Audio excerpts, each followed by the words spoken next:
नमस्कार दोस्तों। आशा करते हैं कि आप भगवान की कृपा से अच्छे होंगे। तो शुरू करते हैं आज की क्राइम स्टोरी। ये कहानी है 3 लोगों की। 29 साल के सौरभ कुमार, 26 साल की मुस्कान रस्तोगी और 28 साल के साहिल शुक्ला की। साल 2016 में सौरभ की मुलाकात मेरठ में मुस्कान से हुई थी। मुलाकात दोस्ती में बदल गई और फिर प्यार में। सौरभ ने मुस्कान को बताया कि वो मर्चेंट नेवी में काम करता है और लंदन में पोस्टेड है। मुस्कान शादी के लिए तैयार थी, लेकिन सौरभ के घर वाले मुस्कान की उसकी शादी के लिए तैयार नहीं थे। लिहाजा सौरभ ने घर वालों की मर्जी के खिलाफ जाकर मुस्कान से शादी कर ली। शादी के बाद वो 6 महीने के लिए लंदन चला गया। बाद में पता चला कि सौरभ मर्चेंट नेवी में नहीं बल्कि लंदन की किसी बेकरी की दुकान में काम करता है। उसकी माली हालत भी ज़्यादा अच्छी नहीं थी। इधर सौरभ और मुस्कान की तब तक एक बेटी हो चुकी थी।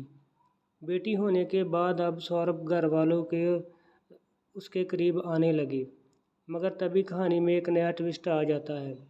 सौरभ ज़्यादातर लंदन में ही रहता है, मुस्कान अकेली और अपनी बेटी के साथ किराए के मकान में।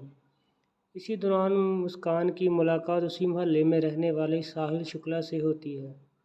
वो स्कूल में भी दिनों मुस्कान को जानता था। देखते देखते दोनों बेहद करीब आ गए। अब साहिल का अफसर मुस्कान का घर आने जाने लगा।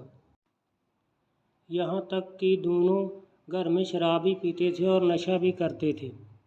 इत्तेफाक से मकान मालिक इन दोनों के रिश्ते को भाप गया। साल 2021 में जब सौरभ लंदन में मेरठ आया, तब मकान मालिक ने उसे मुस्कान और साहिल का सच बताया। इसी बीच दोनों में कुछ चैट पर भी सौरभ की नज़र भी पड़ी। फिर सौरभ और मुस्कान में झगड़ा हो गया। बात तलाक तक पहुंची। सौरभ मुस्कान को अब तलाक देना चाहता था। उन्हीं झगड़ों के बीच 2023 में सौरभ फिर लंदन चला गया। अब मुस्कान और साहिल आज़ाद थे। फिर दोनों 2 साल बाद फरवरी 2025 में ये आज़ादी ख़त्म होने वाली थी, क्योंकि सौरभ 2024 को लंदन में 2 साल बाद मेरठ और घर लौट आ रहा था। 25 फरवरी को मुस्कान का बर्थडे था। वो उसका बर्थडे मनाने के लिए आ रहा था, लेकिन इधर मुस्कान कुछ और ही प्लान कर बैठी थी। उसका इरादा ठीक बर्थडे वाले दिन यानी 25 फरवरी को सौरभ को मार डालने का था, मगर ऐसा इसलिए ना हो सका क्योंकि 25 फरवरी वाली प्लानिंग फेल हो गई और सौरभ बच गया। मगर मुस्कान और साहिल अगली प्लानिंग में जुट गए थे। मुस्कान की बेटी का एग्ज़ाम चल रहा था। 3 मार्च को एग्ज़ाम ख़त्म होते ही मुस्कान ने अपनी बेटी को अपनी माँ के घर भेज दिया और 3 मार्च दिन सौरभ के कत्ल के लिए चुना गया। उसी रात को जैसे ही सौरभ अपने कमरे में सोने गया, मुस्कान ने साहिल को बुलाया। उसके बाद पहले मुस्कान ने सौरभ के सीने पर तेज़धार खंजर से वार किए, क्योंकि साहिल चाहता था कि सौरभ के सीने पर पहला वार उसकी पत्नी मुस्कान ही करे। फिर साहिल चाकू लेकर सौरभ पर टूट पड़ा। सौरभ पूरी ताकत से लड़ने की कोशिश कर रहा था, लेकिन वो हार गया। मुस्कान ने उसकी मौत का तमाशा देखती रही। कुछ ही मिनटों में सौरभ की सांसें भी थम गई। कत्ल के बाद अब लाश ठिकाने लगाने की बारी थी, तो उसकी प्लानिंग भी पहले से हो चुकी थी। इसके बाद साहिल और मुस्कान ने मिलकर एक प्लास्टिक का बड़ा ड्रम खरीदा। फिर उन दोनों के बाथरूम में सौरभ की लाश के टुकड़े किए।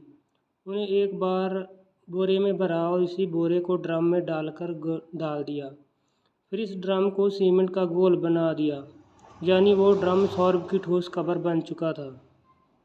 इसके बाद वो दोनों साहिल के घर जाकर आराम से सो गए। फिर 4 मार्च की सुबह हुई। लाश वाला ड्रम कमरे में रखकर अब मुस्कान साहिल के साथ हिमाचल की वादियों में घूमने जा रहे थे। 4 मार्च की शाम को ही दोनों एक कैब बुक करते हैं और शिमला, मनाली और कसौल घूमने निकल जाते हैं। उसी वक्त मुस्कान अपने साथ 84,000 रुपया लेकर निकली थी। 14 दिन बाद वह पैसे ख़त्म हो रहे थे। दोनों ने वापस मेरठ आने का फैसला किया। हालांकि ये कहानी उन पे यह है कि पैसा ख़त्म होने के बाद मुस्कान सौरभ के अकाउंट से पैसे निकालना चाहती थी। पैसे निकल नहीं रहे थे क्योंकि उसकी माँ को फ़ोन किया था। माँ ने कहा, अब सौरभ तुम्हारे साथ घूमने आया है तो पैसों की क्या ज़रूरत है। उस पर मुस्कान ने अपनी माँ को बताती है कि उसने सौरभ को मार डाला है और उसकी माँ पहली बार पुलिस को यह सच्चाई बताती है।